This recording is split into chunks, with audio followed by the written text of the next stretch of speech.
नमस्कार। इस वीडियो में हम देखेंगे कि गरीबी और धर्मों का एक बहुत गहरा संबंध है और ये ट्रेंड वर्ल्ड लेवल पर भी देखने में आ रहा है कि पिछड़े और गरीब देशों में जहां शिक्षा का अभाव है वहां धर्मों का बोलबाला ज्यादा है, जैसे Bangladesh, India, Sri Lanka, Pakistan, Afghanistan, Nigeria, Indonesia, Ethiopia इत्यादि।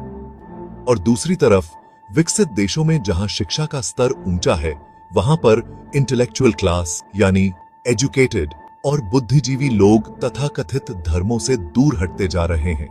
जैसे वर्ल्ड लेवल पर हुई एक स्टडी के मुताबिक, जिसका लिंक डिस्क्रिप्शन में दिया गया है, कनाडा में 73% लोग धर्म को महत्वपूर्ण नहीं मानते। इसी तरह स्पेन में 78%, नॉर्वे में 81%, ऑस्ट्रेलिया में 82% और फ्रांस में भी 88% लोग धर्म को जीवन में उतना महत्वपूर्ण नहीं मानते। और इंग्लैंड, जर्मनी, स्वीडन, जापान और चीन जैसे देशों में तो 90% तक लोग धर्मों से दूर हटते जा रहे हैं। अब सवाल ये उठता है कि ऐसा क्यों हो रहा है? क्यों पढ़े लिखे लोग धर्मों से दूर हटते जा रहे हैं? अब अगर गहराई से देखें तो मुख्य तौर पर इसके दो कारण हैं, साइंस और एजुकेशन।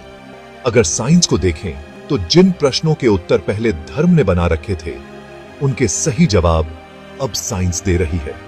जैसे बारिश क्यों होती है, तो धर्म कहता था कि ये तो इंद्र देवता करवाता है, लेकिन जब साइंस से इसका सही उत्तर मिला तो लोगों के वो भ्रम समाप्त हो गए जो पूजा वगैरह के कारण थे।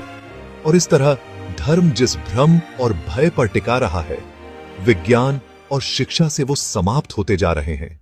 और अब शिक्षा की बात करें तो बुद्धिजीवी लोग ये भी देख रहे हैं कि जहां तक समाज में नैतिकता की बात है, तो नैतिकता का संबंध शिक्षा के स्तर से है, धर्म से नहीं। जैसे आदिकाल में देवी देवताओं को खुश करने के लिए पशुओं की और इंसानों की बलि दी जाती रही है। अब ये एक अनैतिक कार्य था जो धर्म के नाम पर हो रहा था, लेकिन फिर जैसे जैसे शिक्षा बढ़ी और समझ आई तो धीरे धीरे ऐसी बहुत सारी प्रथाएं समाप्त होती चली गईं।